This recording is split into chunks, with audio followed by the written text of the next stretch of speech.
President declared martial law on Mindanao. It was presidential spokesperson Ernesto Abella who announced it on Tuesday. Of course, the President, together with some of his cabinet members, were in Russia and are on their way back home. Let's listen to what the spokesperson said, spokesperson Ernesto Abella. The President has called me and asked me to announce that as of 10 p.m. Manila time, he has already declared martial law for the entire island of Mindanao. As Des Guevara has clarified that this is possible on the grounds of existence of rebellion because of what is happening in Mindanao. What is the immediate effect of the declaration of the President of martial law in Mindanao? Well, basically, the immediate effect is that it may send a strong signal to the population that the government is on top of everything. Okay, but again, you still have to. What is your tools to do that? Okay, the government has to rely on an AFP that's overstretched, and so on and so forth. So it has to move quick. At the same time, it has to move in a rational manner. It has to be vigilant against other groups that will take advantage of this.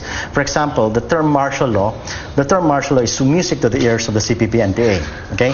Because martial law for them is a step closer to what they feel is the beginnings of a possible repressive state, and for them that's great, okay?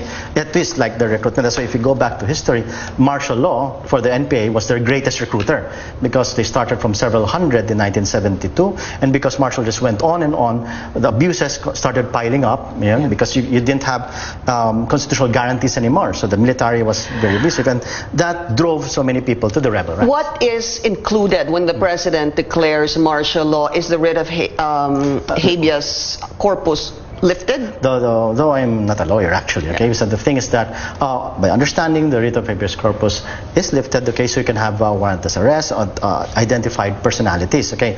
But we're not sure of that yet. We have statements coming from Panelo that is trying to define that, and I think by tomorrow there will be more clarifications regarding that. Yeah, at least we need to find out what is included when the President declares martial law, because are there going to be curfews? But yes. I guess as a last question, what is expected on the ground when there is the declaration of martial law? There will be definitely more military presence, okay, in the ground, okay.